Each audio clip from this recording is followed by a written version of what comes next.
All right, everybody, welcome back to another episode of Unbreakable Success. I'm really excited to have our guest today, Nicole Jansen. She's a keynote speaker, business coach, podcast host, behavioral specialist, and I'm excited because I know there's going to be a lot of tangible stuff that we're going to get to today to help everybody out listening in their business and or life. My goal is always both because, you know, our lives are our lives, whether we're at work or not. So, you know, I think we're of the same mind when we realize that, you know, that there's always the overlap. So if you're growing, you're growing, and if you're not, you're not. So I'm excited to have you here. For everybody that doesn't know you, they really should be knowing you. So tell us a little bit about. I definitely want to hit on your podcast real quick. Tell everybody about your podcast, Leaders of Transformation. Awesome. Well, thank you, Aaron. I'm glad to be here. It's a pleasure. We had a conversation recently, and a little shout out to Christopher Worth for introducing us. Yes. He's an awesome guy, and so I really enjoyed our conversation, and I'm excited to be here today. In terms of my podcast, I'm a host, and I can't talk. No. I do it all the time. I got my name wrong a few weeks ago. Yesterday I was doing an event and I was like talking to people out in the foyer, and I went, surely this will stop before I get on stage. But anyway, I do have a podcast called Leaders of Transformation, and what we do is we interview amazing difference makers. You're going to be on difference makers, world changers, people that are not just those big world changers, everybody knows their name, but it's also the people that are just doing what they do every single day and making an impact in their local community. And I like that balance, you know, because it's those people oftentimes where I'll talk to them and they don't even see themselves as a leader of transformation. And they're like, oh, I didn't even think about it that way. Yeah. You know, the lady who's got a preschool in Atlantic Canada who, teaches abundance, the thinking to preschoolers. I mean, she is setting up the next generation. It's pretty awesome. Amazing. So, and then on the other side, of course, is, the Bob Bergs of the world and Dory Clarks and really cool people that, so it's been a lot of fun. Been doing it almost 3 years now. And I got 180-ish episodes up there, depending when this comes out. And it's been fun. Awesome. You've definitely been crushing it with the episodes. And it was really cool to go down the list of all the guests you had. And there's some overlap with us. So that was neat. I'm like, she's good people. But I love that balance between, you always want to have the names that people know and that that will draw people so they'll be comfortable listening because, I know that person, which is great. And then to get to the other people, like you said, which is I always love it when people don't think of themselves. Not that I love it. It's probably not the right thing to say, but I always respect it when you meet people that are just absolutely stunning and they're just like oblivious to it. It is so refreshing in the social media age when there's a lot of pretentiousness out there and people trying to look and make themselves appear larger than life, which is fine. We all got to make a living and do our thing. But it is so refreshing to see people changing, like really impacting lives and businesses and communities and just be going about their day because it's what they love doing. It's such a cool thing. So how did you get started in this world of coaching and training and helping people develop themselves in business and life? Because you don't just do business coaching, but you're a human behavior specialist and you have all these things that you learn. But how did this sort of unfold for you? Because I think we're similar. Me doing this now had nothing to do with what I was doing as a young adult, and it's almost laughable looking over my shoulders. I always love getting. Oh, you didn't have it on your wall? You didn't have it on your wall and say, one day I'm going to have a podcast? When I was 13, 14, I had Lamborghinis on my wall and stuff. I was that kid, like, well, one day I won't have this, but I'll keep watching Miami Vice because it's pretty cool. Oh my gosh, that's so funny. That's exactly what I was thinking as you were saying that. I was thinking on my wall was the Ferrari Testarossa, the white one, from Miami Vice. Yes, yeah, they had the white one. Don Johnson, loved watching that show. That was on my wall. But there's so many 20-year-olds right now listening to this going, who? What? That movie was a couple years ago with Jamie Foxx. What are they talking about? I'm feeling old right now. Yeah. Well, it's before I answer that, when you talk about the people on the show, And I know that's where you come in as well. Your picture behind, which I commented on, and I said I love it. We talk about love, and one of the things I've had people on my show, or that wanted to be on my show, I should say, that have said to me, "Hey, I've got like 100,000 followers, and I've done all these things, and I've been a contributor in this magazine or that magazine. I've done blah blah blah," and I really do honor the success that people have accomplished in their life and in their business. But what I always say is that is so fantastic. What I really want to know first, though, is how are you making a difference? Because that's what this show is about. Yeah. It's not just about getting people on that have a lot of followers and so forth. And then at the same time, and I lost you there, Aaron. Where'd you go? Oh, we lost my video. No. Yeah, we lost your video. No, that can't happen. Where's your handsome face? Hold on. I got to get this back. We can't lose me. Why did that happen? Okay. You turn your video off? Yeah. There you are. Okay, there I am. We're back, ladies and gentlemen. Everything's fine. Put the phones down. You're blowing up our phone lines here.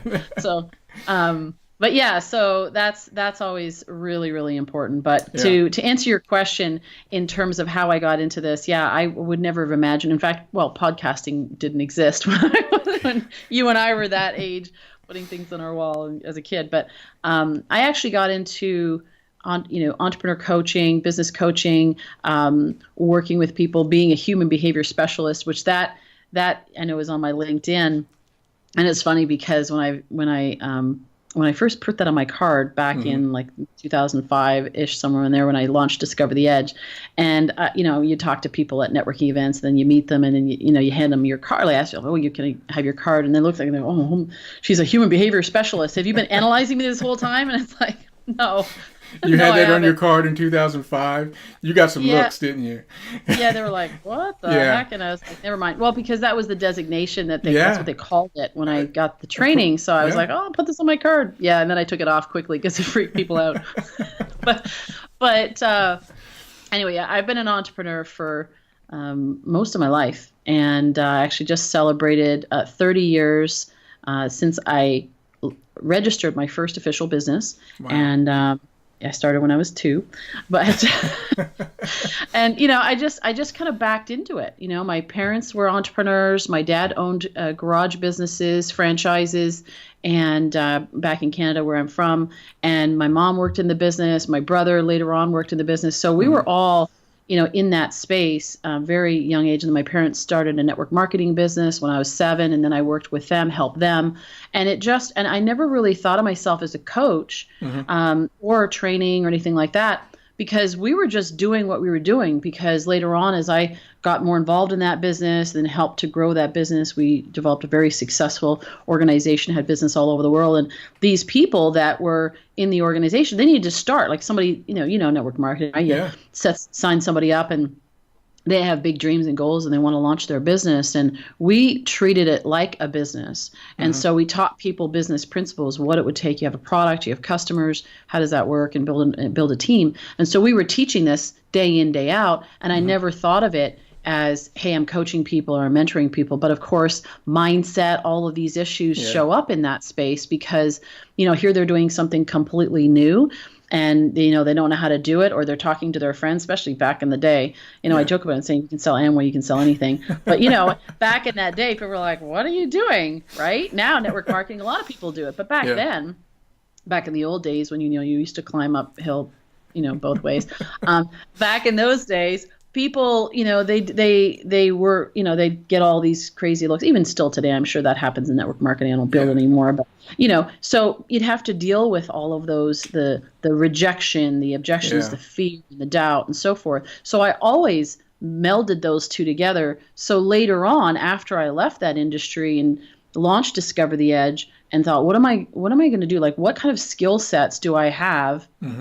What passion? What am I passionate about? What can I bring together to bring value? That's where I realized that, wow, you know what, I was teaching people. Actually, that's where the human behavior specialist came in, when I started to learn about personality dynamics. Well, I actually I was trained in it. I've always used it throughout my whole career. And I just realized one day I was talking to someone and I thought, you know what? I'm doing this all the time. I am using this as one of those things that is an automatic, that is a tool that, understanding relationships, understanding people dynamics is relevant to every industry and every part of our life. So it started there. And then people started asking me questions and saying, hey, can you coach me and train? And I'm like, I'm not. And then I realized, oh yeah, I guess I have been doing this for a long time. So the pieces fell into place, and here we are today. So the podcasting came out about 3 years ago, launched the podcast. It was what I call a divine download. It was, God said, you're going to do a podcast. It's going to be called this. 4:30 in the morning, woke me up out of a dead sleep. Oh, and that's crazy. And he's like, you're going to do this and do it. And I'm like, okay, that wasn't on the radar. But, I am so grateful that I have, because you and I wouldn't be having this conversation. If I hadn't done the podcast. I wouldn't know Chris Worth. I wouldn't know all these amazing people. When I look back and I see all the people that I know now and that I hang out with on a regular basis, I wouldn't know most of them, even though I had a huge network back then. But it's just so much more enhanced, and they're all transformers. They're people that are making an impact in the world. And I love that. So. It's so cool. It is so cool. I love that lesson that you just hit on, talking about that you had been doing all these things. And it's funny in this entrepreneurial world, and a lot of our listeners are if they're not entrepreneurs, they kind of have that spirit, or they're thinking about the side gig, that kind of thing. But one of their biggest fears when people transition from the typical 9-to-5 world to entrepreneurship and working for themselves is, and it happened to me, is this kind of freak out where you're like, okay, I don't know anything about this business, and I don't know this, and I don't know that. But what you begin to realize, and what I hope everybody, the reason I bring it up is because I want everybody to listen to catch that, is that whatever you've been doing, I can almost guarantee that there are skills that you've built, whether you're 20 or you're 50 or 70 starting something new, you have transferable skills to the new thing you want to do. And I'm sure, and we tend to discount ourselves, right? Like I'm sure you did. I had a similar experience you described when you went to the training and I'm sure you learned things that were new, but in many ways, you just realized in a structured way that that's what you'd been doing. I had a similar experience when I was at grad school, and I took like a minor in professional coaching, and I'm going through the class, and I learned a ton from the classes, but I'm like, that's what I do. And that's what I do. And that's what I do. But it was almost refreshing that it was almost like confirmation that you weren't nuts. Because and it actually creates a structure, like you were saying. It actually, what I realized, and even later on, it was funny because I started to, in doing the business coaching, I started to teach people how to sell, because as an entrepreneur, as a business owner, you got to know how to sell, and your team needs to know how to sell. So I was doing it from that perspective. And it was funny because I worked with Blair Singer for a number of years, and Blair is an amazing human being. He's an amazing individual, knows a lot about sales and teaching it. And he was teaching objection handling, like, here's the process, right? Acknowledge, ask a question. And I'm going, yeah, that's what I do. Yeah, exactly. And I'm going, and he's explaining his process, and I was like, yep, that's it. That's what I've been doing for 20 years. And it created that structure. But what it did, it was valuable because it actually gave me a structure to now turn around and teach it to someone else. And I think that's part of the challenge, is you have people that are successful in a career, and even especially if they're playing to their strengths, which I'm a real big believer in, having people play to their strengths. That's why my company's called Discover the Edge, right? The edge is when you're playing to your strengths. It's a sweet spot where you're playing to your strengths, your passion, your experience, and you bring that together to build a business where you can actually make money and sustain your life, doing what you love and what you're great at. Well, in that, when you're doing it, you're so, oftentimes people are so unconsciously competent of what they're doing, is they take it for granted, and they're like, well, doesn't everybody do this? No, they don't. They don't. It's like I'm super organized, and one of my gifts is in maximizing. That's why I maximize potential and people and systems and efficiencies and businesses and so forth. And I'm like, everybody does this. And then you go into somebody's house and you realize not everybody is organized. Or business. You're like, that was actually one of the first clients I had. I walked in and I was doing a training for their team on, people dynamics and so forth. And they had their business in this big, huge house, 7,500 square foot home or whatever. And so they had office in there. And I walked in and I just wanted to walk right back out again. I was like, what the heck? I just hit a tornado zone. And after we did the training, I was like, yeah, okay, we'll deal with that and work with your team. But, would you like to talk about what's going on over here? Because I think some of the chaos, the frustration that's going on here is related to here. Yeah. And so that's actually where I started piloting the business coaching, because I was like, good Lord, I guess not everybody does this. So, yeah. Oh gosh, yeah, that's funny. That definitely transfers. The disorganization in one place leads to another. So what was I got to ask, because you've done so much, what are some of the common hurdles that you've seen? Because these decades that you've had of watching people grow their business or attempt to grow their business, and I'd love to get your take on a couple things. I want to get to a topic, but I'm going to let you answer this question first. What do you think are some of the biggest hurdles that maybe you experienced as you were growing what you were doing, that you keep seeing happen externally with other people as you've gone through the years? What are a couple of the big things that maybe you dealt with, and how did you deal with it, that you can help transfer to the people that are listening, so maybe they can make sense and benefit off of your struggle, so to speak? Well, it's interesting because we all want a certain outcome or result in our life, and that comes from doing certain things, right? We got to take action to create a result. But what impacts our actions and our behaviors is our mindset. And our mindset is made up, this is the way I look at it, is when you think of what influences your mindset, well, yes, it is your natural strengths, your natural makeup, your personality, all those elements. And it's also your beliefs about yourself, your beliefs about others, and your beliefs about the world around you. So when one of the biggest things and the obstacles, it always seems to, it's not so much the how to. Yeah.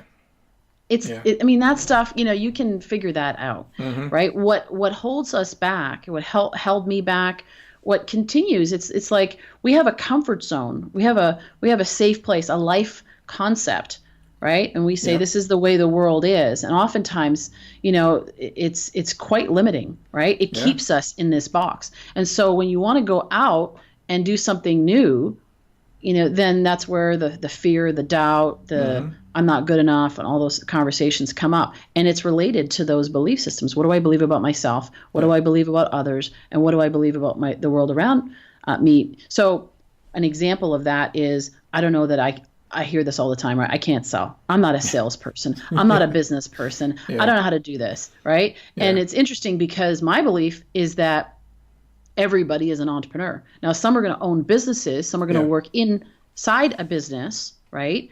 But everybody is an entrepreneur, because I believe that we are all created in God's image. God is a creator. That makes us a creator. What is an entrepreneur? Creator, right? So everybody has that entrepreneurial spirit. It's actually been trained out of us in school. No disrespect to the teachers listening, but it's actually been trained out of us, because it's like, no, think this way, do it this way, right? And so we start to conform, through that school system. And so, because it's designed to teach people how to be employees, bottom line, right? So there's that. Then there's, what do I believe about others? If I believe that people are cheap, if I believe that people are greedy, what do I believe, right? If I believe that salespeople are a certain way, what's the easiest way not to be that? Well, is to not sell. Right? Because I don't want to be that sleazy, slimy person, when in fact, what is sales? Sales is about enrolling. It's actually finding a problem and filling it, right? Providing a valuable solution. I look at it and I always teach people, and I don't know why I'm getting on the sales thing, so maybe somebody needs to hear this, that's listening, is, with the sales, it's like sales is the number one skill in business and in life, right? The ability to sell. The number one sale you got to make is the one you make to yourself. You got to sell you on you. Right? And then from that place, then it's how can I create, just like I said earlier with how I started my business, is how can I create value in the marketplace, so much so that the marketplace wants to pay me back, right? So what is sales? Sales is setting that up. And then, of course, what do you believe about the world around you? This is one that, especially certain times with the economy that goes down, you hear it a lot more than others, but it's always prevalent. Is, you know what, the job market's tough. Can't find good people, right? There's all of these different dynamics. The politics, right? Like they play into that. The uncertainty, the fear, the anxiety of what's going on in the world, the media, what it's telling us, right, impacts the way people think about their business, the way they think about their life. And so there's that's where all the obstacles really come from. Yeah. And for myself, I look at it and I say, I've got this comfort zone, and even today, right? I mean, we all have a comfort zone. This has brought us to where we are today. And if we want to go somewhere else, we want to create a new outcome, we have to be willing to expand our comfort zone. I love what one of my coaches, he says, don't try to go from like here and jump over here, way over here in terms of comfort zones, because it's like it's so much of a jump. But what if you were just to every week, just a little bit, and create a new comfort zone, a new comfort zone, a new comfort zone. And soon you would actually fulfill your vision. So for people out there that maybe, and I've worked with a lot of executives that are in transition, or executives that are thinking about launching a business, and especially those, and they're saying, well, I don't know, like, when do I make the jump? How do I do it? Yeah. And, it starts like plan, prepare. You don't have to jump in. Some people do, but you don't have to stress yourself out and jump in full, quit your job tomorrow. But what can you do today that just moves you forward until the point where it rebalances and you get to the point where all of a sudden now you've got this much value. You've been sowing seeds long enough that now it's time to make that change. Yeah. But it shifts, it's in a mindset. It's actually treating, the first thing I would suggest is before people even leave their job, start treating their job like they're the business owner, like they own it. Yeah. Because you start to develop those habits. One of the things, I worked on a project with some lawyers years ago. It was supposed to be a short-term little thing, and it turned out to be many years long. It was a few days a week, and I was working with them, and so I was technically an employee and for them.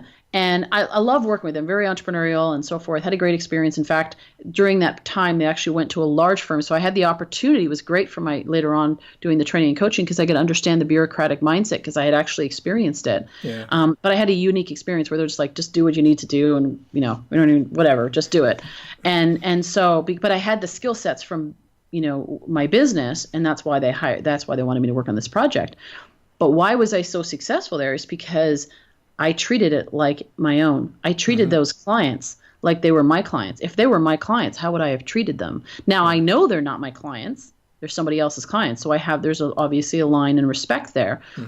But I'm treating it like my own. And you know what? A lot of times people in their job, they're just like, well, it's not my job. Yeah. I want to get paid more money, but it's not my job. Yeah. I'm going to leave, and too bad for you, right? They let their team, good luck. I am going home. You're working late. Too bad. And if you do that and you take that mindset into the entrepreneurial space, oh gosh, you will not succeed. That's not the way it works in here. Yeah. Absolutely. Does that make sense? It absolutely does make sense. It's actually a perfect segue in this, and it's something I want to ask you about, because I know obviously you're a keynote speaker as well, and I noticed that one of your topics talked about You Inc., like YOU Inc., and learning to think like an entrepreneur, and it got me thinking about something I was listening to.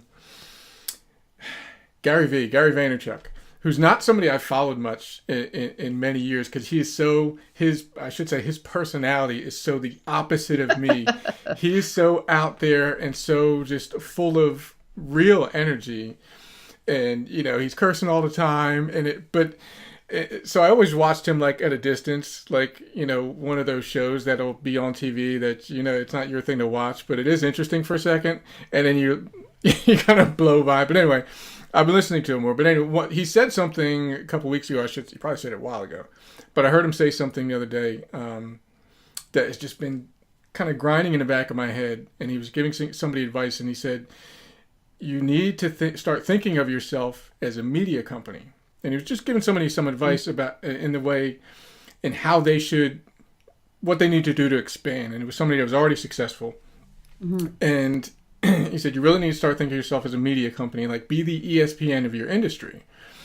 and it was just mid-sentence, and it wasn't a headline of the video or anything. It was just something he said mid-sentence, and I was like, I don't know, it struck me as like, that is, like, I understood what he was saying.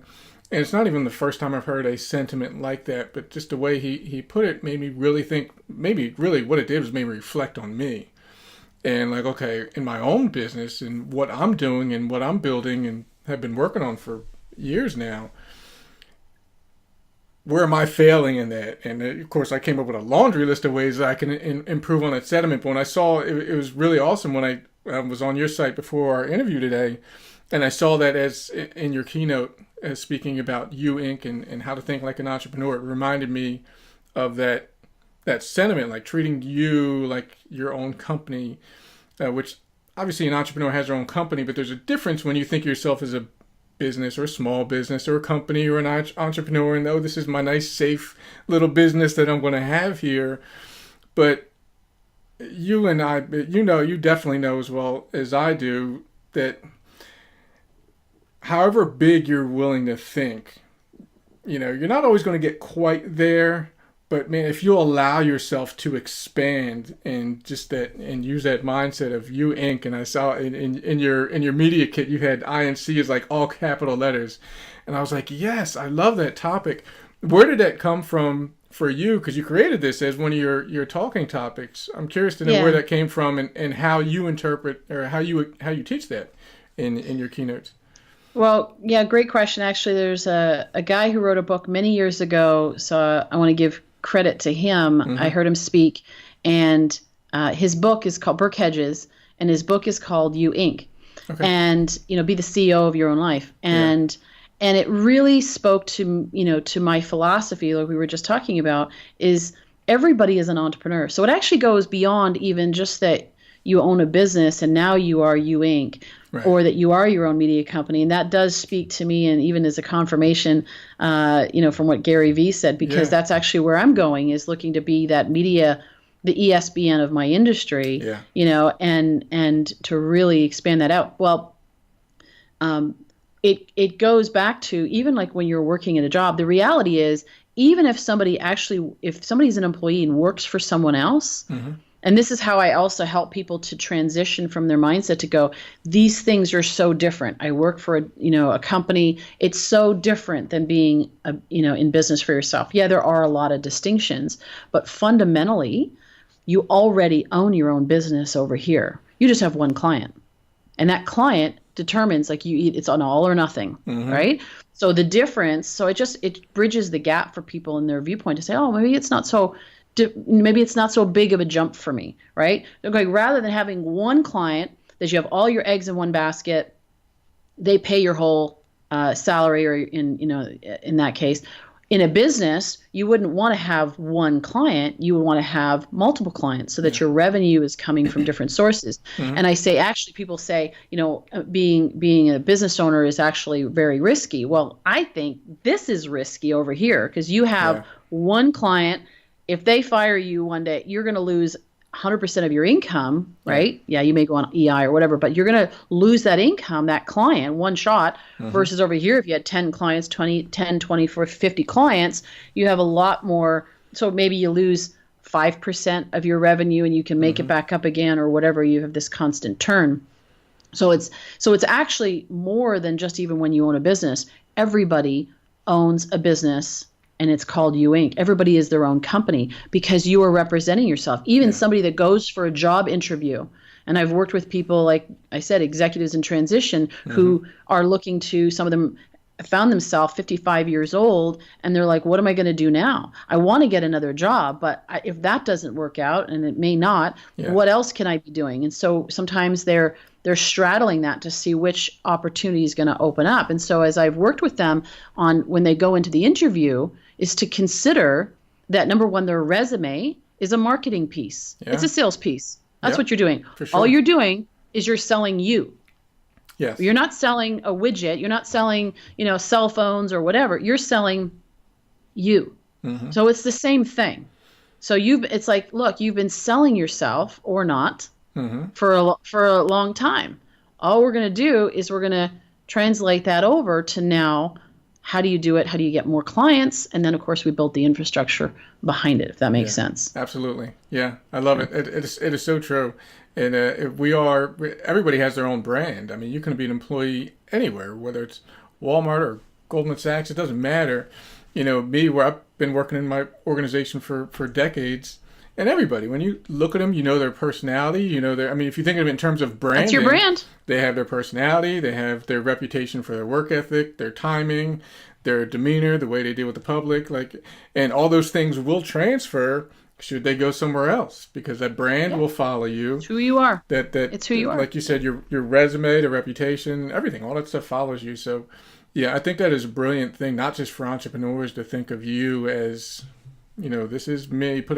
you might as well make your own logo, even if you're an employee, because it is the brand of you. That's extremely true.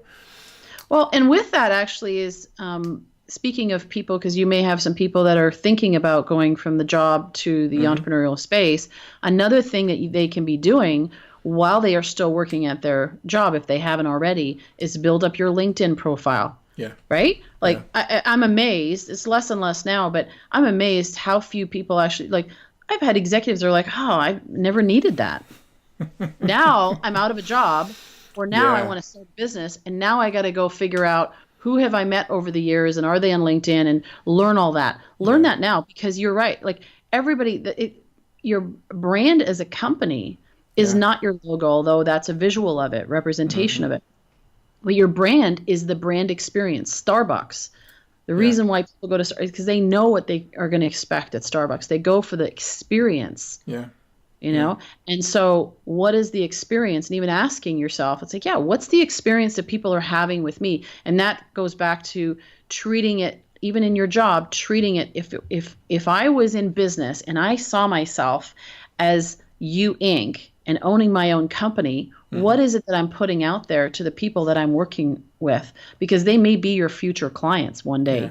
Yeah. If you launch a business and you venture out, do you want to go back to that would be a great thing to do, right? What if you left and let's say became a trainer, and now you go back into your old company and offer to work with them? But if you didn't create good relationships while you were there, and you treated it like, not my job, screw you. What are you going to do? Come back and teach people team building, how to, build relationships? People are going to look at you and go, we know you because we've experienced your brand, and there's a disconnect there. So you have the opportunity, everybody has the opportunity to build their brand right now. You're doing it, right? Yeah. And that's why for you, that transition, people go, oh yeah, of course. Yeah. That makes sense. Because I know Aaron, that's who he is. Yeah. And it's just an extension. Your business is just an extension of you.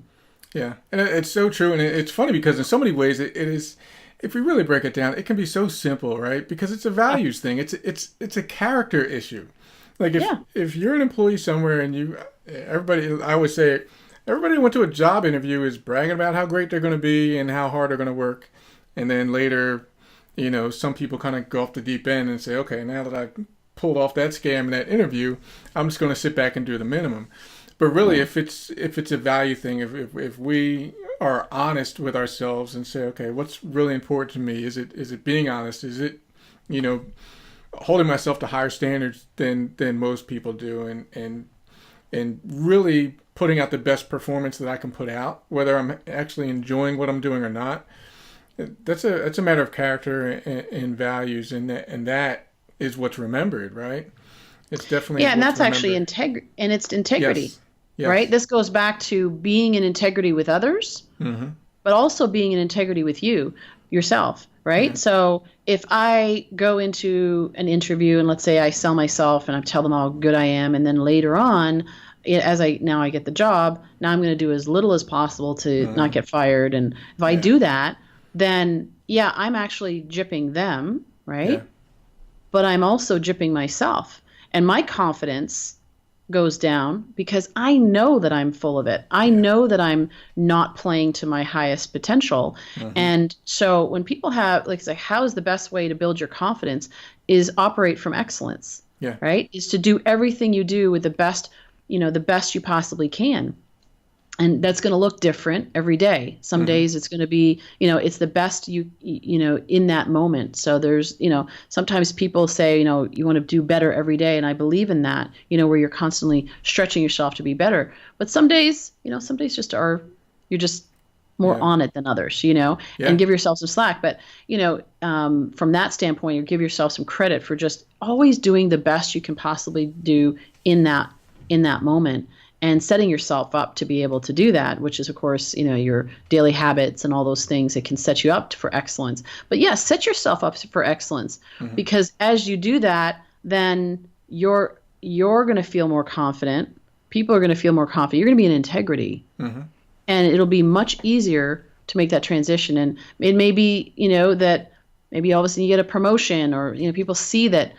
Wow, you know what? That person, I can trust that person. Like, what do you want to be known for? Yeah. It's interesting, this conversation, but we're kind of going down this path of the people that are transitioning. But this goes the same thing for, again, because you Inc., everybody owns their own company. Even as you own a business, ask yourself, what do I want to be known for? Yeah. When people meet me, when they walk away, how did I make them feel? Yeah. It's funny. I love that what you're saying here, because this brings up a perfect point that I see a lot with newer entrepreneurs. Not that I'm some guy to be saying people are newer, but I see a lot of people struggling when they start out. For example, I was in one of the groups I'm in online, is a Facebook group for a pretty big name out there, and one of the newer people in the group was asking about building their Instagram page, and they wanted to know, how can I get more followers? I've done A, B, C, and D, and she starts talking about these strategies that she'd been learning to build a following. But I hopped over onto her profile on Instagram, and she had a couple posts up, but she had a link to her blog. And I looked on her blog; she had so many beautifully written articles, and she had a 3-day course. She had all this amazing stuff, and then I looked back on her profile, and there was like 3 posts. And to your point, it's like, if she were to just ask her, and I don't say this out of judgment for her, I say it because it's like I wanted to scream and tell her how much amazing stuff she had. And if she would ask herself that question that you just said, what do I want to be known for? And she's already creating it. If she would just transition some of that stuff to, it doesn't matter what the platform is, whether it's Instagram or Facebook or Twitter or anything else. When you start saying, okay, what do I want to be known for, and start sharing that, the nuggets of wisdom she had, some quotes that she had, some of the content, some of the value, as you said earlier, from the things she's already creating. And that would be the perfect representation of her brand. And I think for so many not just young entrepreneurs, for so many entrepreneurs, we get so caught up in the technicalities of what we need to do and what's the strategy and tactic to beat the algorithm in the latest platform, change on Facebook and wherever else, and all this stuff that, not that it doesn't matter, but it's not you. It's like your brand and your purpose for being in business is sharing what you want to share. So the ultimate growth tool is sharing some really amazingly valuable stuff that will make people say, "Oh my gosh, thank you! I needed to hear this." And I think we tend to overcomplicate it. And I will raise my hand first, because I'm definitely an overanalyzer, and I will beat a strategy to death in my head before I finally sit back and have a half a glass of wine and say, "Oh wait, I just need to do this," and I'll kill so much time overanalyzing. But I think it's important to bring it up that point and to simplify it with, the statement you said about what do you want to be known for, and you probably wouldn't even think of it as a big deal when you said it, but I think it's something that if people take nothing else away from this interview, and they better be taking more away than that, but if you remember to ask that question as a business owner, as a soon-to-be or want-to-be business owner, or even if you're an employee still, and you ask yourself that, what do I want to be known for? It'll really answer a lot of questions when it comes to what do I need to do next. And not from a standpoint of people pleasing. No. Like, I want to be known, and that's not what we're talking about, to be clear. And that's actually absolutely. Yeah. And the reason why I bring up that point is because there may be some people listening out there that have fallen into the trap, and I fell into the trap too. It's some, you kind of like, okay, what do I need to, this whole social media thing, what's the persona that I need to put out there? Yeah. That's not what we're talking about. We're talking about, and actually more than ever, people want real. They want to see the real you. They don't want to see the wounded victim you. That's not what I'm talking about, because some people get too, oh, let me tell you all of my horrible, life and how bad it was, and you're like, wow. Now tell me what my rule of thumb is. Okay. And I've done posts on this, and where I've shared like some things that have happened in my life. It's like a little, did I know that in 3 years all these horrible things would happen? But I didn't leave it there. I said, and here's what I learned, blah, blah, blah, blah, right? And this was the greatest gift for me because of how I was able to grow through that. That's different than saying, okay, let me just be real and put it out there. So I do want to say that. But in terms of like people pleasing, some people are so afraid and wondering, how do I need to show up? Like, what do I want to be known for? Because I want to be like Gary V or whoever this. I think I need to be that other person. So let's be clear. This is you being the best you. Yes. If you try to be someone else, it never works. It's awkward. It never works. It's so awkward. It's like, like when you meet somebody and there's something off and you don't really know what it is. Yeah. Some of the most like the coolest people I've ever met, they're all so real and authentic. And sometimes like, they're so unassuming. You just meet them and you're like, there is something about you. You are so you. Yeah. And it's maybe different than me. Like that's one of the things I appreciate about Gary V. Gary is Gary. I've been loving on him. He's not trying to impress anybody else. Actually, I met him on the street in Culver City. One time I was going to do a workshop, and I walked, and there was this guy standing there, and it was kind of like out of the alley from the parking garage. Yeah. And I'm like, wait a second. And I turned around and I went, "You're Gary V. Are you Gary?" And he's like, "Yeah." He was on the phone. He's like, "Oh yeah. Hey." I didn't know that, because he's always being recorded, right? Yes. Some dude was recording this whole thing. So I turned up. I had a friend of mine say, "Hey, I just saw you on Gary V's video." I'm like, "What?" At least I didn't. Thank God I didn't act like an idiot. Oh, gosh, that's so cool. But anyway, no, and he was a really nice guy. Like he's like, "Oh yeah, hey, nice to meet you," and all that kind of thing. So. But yeah, being real, being the best you. Yeah. And it's so much more comfortable. It's like you're living in your own skin. And and with that, what do I want to be known for? What is the legacy that I want to leave? What do I want to have them say on my tombstone? Or, and it's not about you. It's just, I believe that every single person comes to this world for a reason, has a gift, something to give. Yeah. And it's like, what is that gift that you want to give to the world? Yeah. The contribution that you want to make, and not to be all woo-woo, but like, really, we're all here. I think we're here for a reason. Yeah.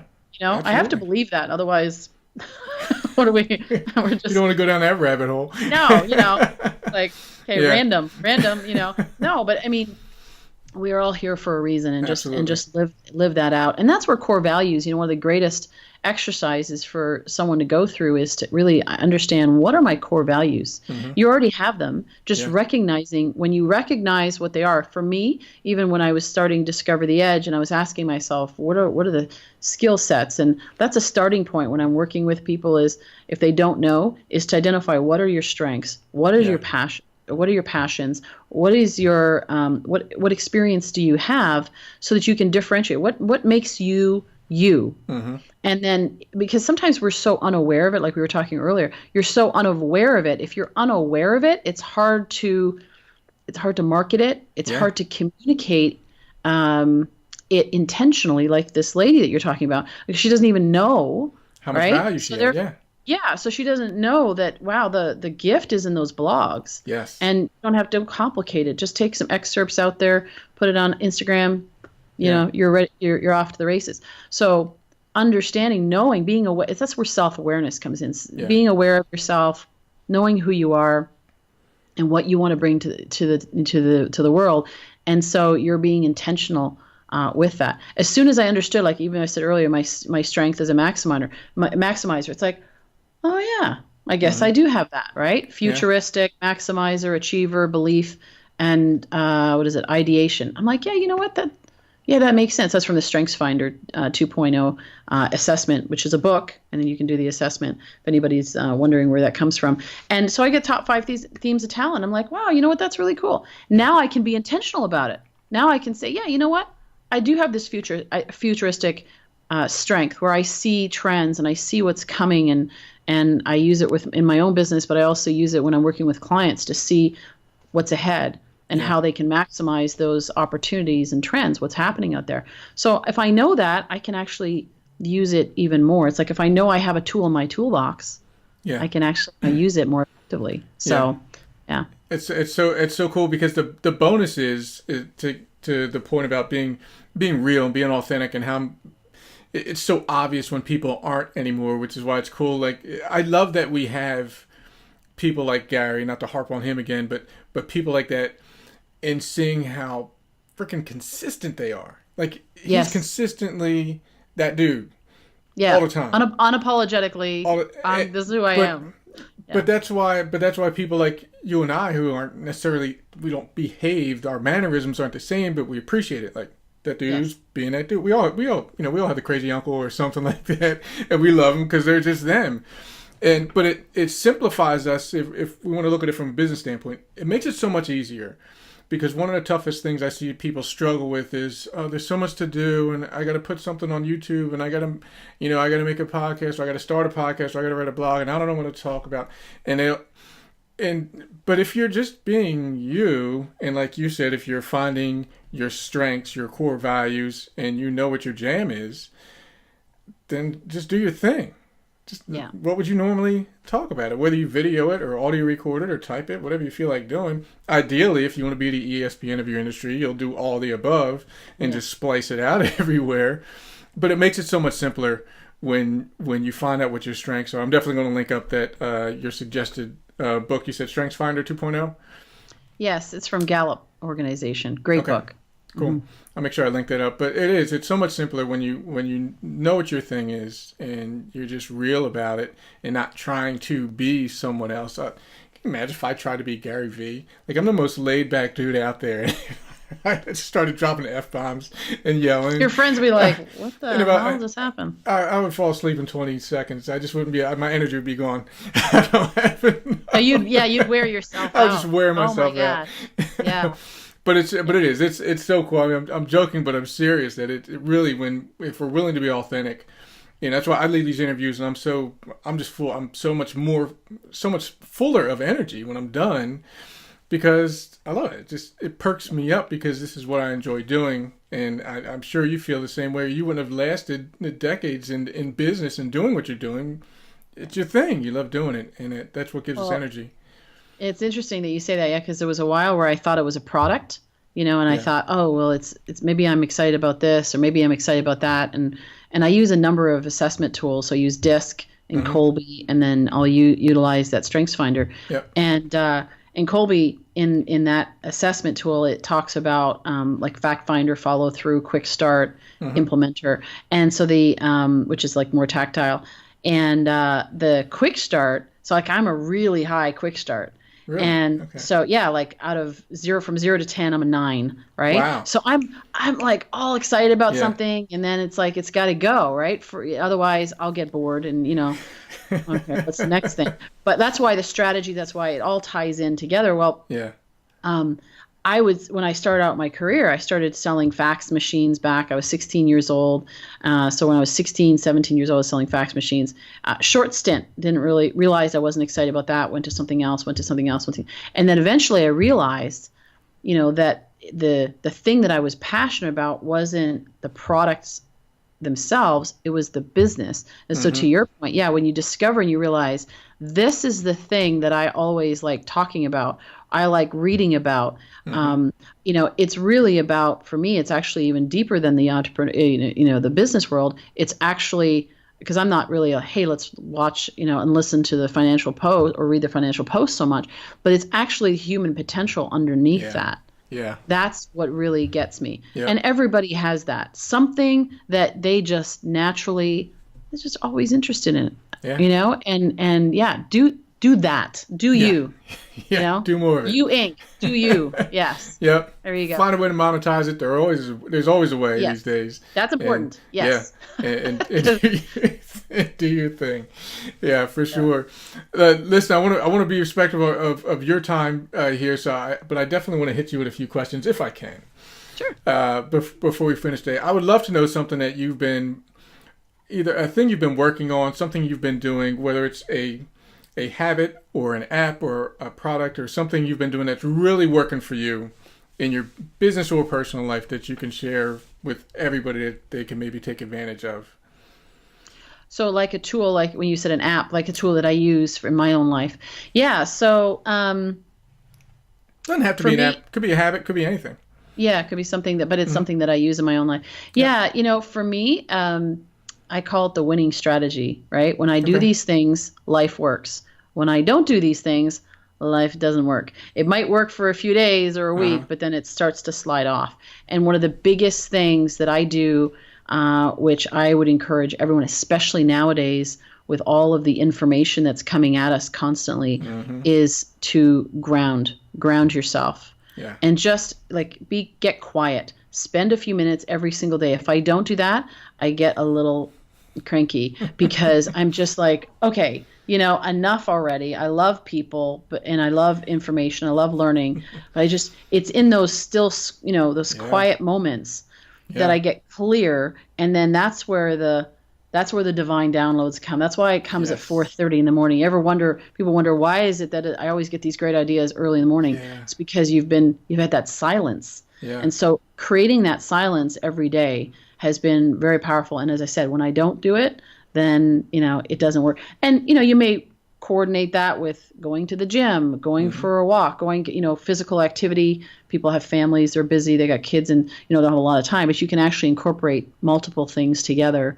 and do that. Or take your, son or daughter and take them for a walk in the park and just, they may still be chattering to you, but it's a much more relaxing, turn off the social media, turn off the cell phone, just be present and ground yourself in the present moment. I actually, with that, have a client of mine that has been struggling with, and I think a lot of people are, they're either living in the past and regret, or they're living in the future with fear and worry. Yeah. And I said, the only thing that you can impact is right now. Yep.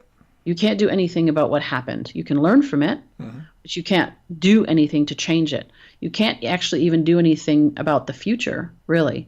If you want to impact the future, it's only in the now that you impact what happens in the future. So don't worry about that stuff. Plan ahead, sure, be intelligent, all those things. I'm big on strategy, but it's in that present moment. Be right here. And that's where grounding can support that, to help you to be present in the moment.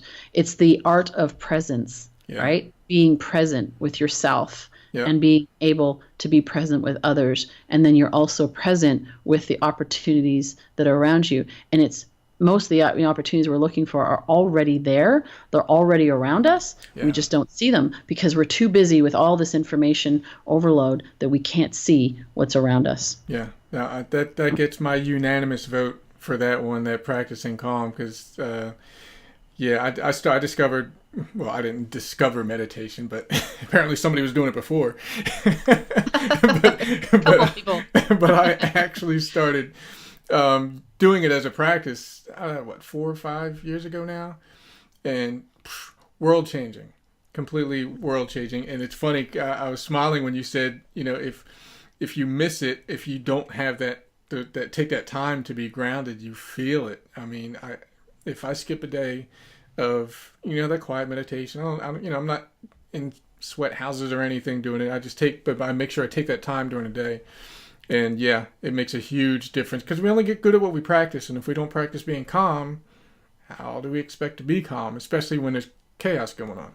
So and it's 5 minutes. Yeah. I mean, it doesn't have to be long. You literally can stand there. So for practical, if somebody's never done it, you don't even have to go into a meditative state for a long period of time. Yep. You literally, even if you just sit or you stand and you literally just feel yourself and you feel your body and you actually get presence yourself to your body. Yeah. That alone, it's like all of a sudden, wow, here I am. I'm here. I'm, and yeah, there are exercises where you can like imagine yourself being a tree and the roots going down into the earth and, connecting up. I always like doing, connecting down, but also connecting up. Yep. And but even just simply being just aware of yourself, it's self-awareness that we're talking about, being aware of yourself and notice how you feel. And there's actually a number of people that I've been interviewing on my podcast lately that have been talking about the power of somatic intelligence, embodiment process, really neat things, which actually talk about the body has so much wisdom and we are not using that wisdom. Yeah. The body knows. That's why your body gets out. I mean, we could talk for hours. I know I don't want to go too far, but I mean, just your body knows and it responds. So when you start getting illnesses, that's your body saying, hey, you're not paying attention to something. And, and at some point it's going to let you know that you can't go any further without ignoring it, without doing something about it. So presence. Yeah. So it just, because the reason why I say that is because people say, oh, I don't have time for that. Yeah. I have kids and I have a business and I got all this stuff going on. They need more than 5 minutes. Yeah. But even if like in your office and you're just, because I've worked with financial advisors, very well, successful, well-off advisors, and they're like, oh, these things going on and so forth. And it's like, look, shut your door. 5 minutes goes by really fast. Yep. And you just, that as a starting point will do wonders. If you haven't done it, 5 minutes is a long time. And then you can extend out from there. But yeah, you're right. It's like, if you're in a crazy busy situation and your life is chaotic, you need it more than anybody else. Yes, absolutely. Totally. Beautiful sage advice. Thank you. Thank you for that one.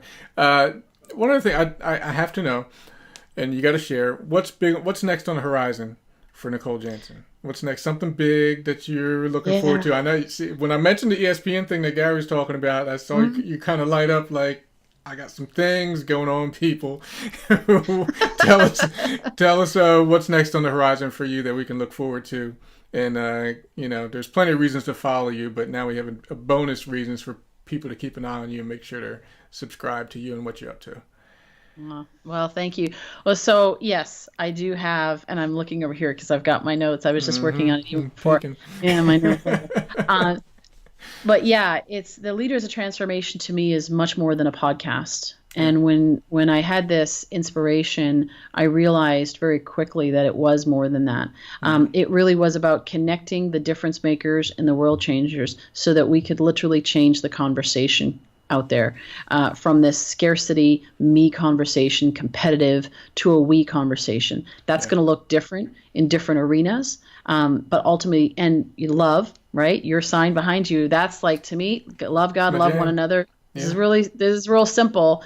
And it's so powerful. I've had people say, oh, love, it's kind of mushy. Not so much nowadays. But I'm like, seriously? Love is powerful. And you got to be a strong person to be able to, for what we're talking about, true unconditional love. So requires a lot of wisdom and a lot of, that's a whole other podcast in itself. Coming back to your question. So with that, the media, being the ESPN of the industry, is saying, how do we bring people together? So I've got a big vision for the media play and expanding it out. And there's a part of me that goes like, who am I to be even knowing how to do this? But you know what? It's just that one step and that one step, because I'm not the greatest at getting everything out there and podcast. Here's my, like all over the place and filling the airwaves and, blasting it out there. But doing the thing that I'm doing, my thing, right? Doing my jam. Do that thing. And putting it out there and learning and finding great people around me to surround me that have strengths and build that out. I believe that we can get there. And so with that, there's events, looking at even events that elevate, listing out and saying, here are the amazing events that are going on. Here are the other podcasts that I can recommend. Becoming a curator of all things transformation. Yeah. So we can bring the people together and create a greater impact. So that's what's on the horizon, and it's a lot of pieces, but it's exciting. But the good pieces, because you're smiling. Yeah. They're good pieces. Well, it's funny because when I started my podcast, somebody said, I was in LA at the time, Los Angeles, and somebody said, you can get 1 million followers here in LA. And I said, yeah, but they would all be from LA, and we're all in this little bubble. And thank God the world is not all like LA. That'd be crazy. But so there's a lot more. And so I wanted to have people from different parts of the world. So we've had listeners from, over 100 countries, and we have people that are the guests from all over the world. I wanted to get that perspective because it's global transformation that we're talking about. And so I've gone wide early. So it's maybe slower growth in the beginning, but I think that wide net will then start to pick up steam as we go. I truly believe you're on the right track, and I love what you're doing. I love the community that you've already built. I've gotten to meet some of the people in your world and in your circle, and you're on the right track. And I'm excited to see what comes from you, because I'm excited to just touch it and be a part of it, because we're gonna do some cool things together. I'm looking forward to that. So that's exciting. Most important question I can ask you is for you to share everybody. How can they share with everybody how they can get a hold of you, where they can find you and connect with you and take you up on and seeing you do your jam, do your thing. Cool. Yeah. You know what? I've got my coaching website, which is discovertheedge.com. And then my podcast is leadersoftransformation.com. And so they can check that out. You can find us. The podcast is on iTunes, Stitcher, Google Play, iHeartRadio, whatever your preference there. Nice. And of course, I'm all over social media, and I love to connect to people that are making a difference. And if there's somebody out there, of course, if they're trying to make that transition or they're trying to grow their business, I'd be happy to have a conversation and sit with them and, contribute to that journey. So appreciated. Thank you. Definitely. I'll make sure everybody listening, I link up all those notes, those links, obviously, so you can easily get a hold of Nicole. Just stop over at AaronKeithHawkins.com. Go to the search bar on the top right of the screen and type in Jansen, Jansen. Am I correct? Yes. Yes. Jansen. Just type in Jansen and you'll get a link to our episode together, and you can find all her good stuff there and join her world. Trust me, you'll be glad you did. Nicole, I can't thank you enough, and we need to do this again. I don't say this often, but so fun. I would love to do another episode with you again in the not too distant future, because there's so much more we could have talked about. There's so much amazing value coming from you, and I just love talking to you. So I know we're going to talk again. Likewise. More. So why not record it and let everybody else benefit from it as well? Thank you so much for joining me, and we're going to talk again real soon, okay? Yes, thank you. Appreciate you, and grateful to be here, Aaron. Thank you for all the things you do. Thank you very much. Talk to you soon.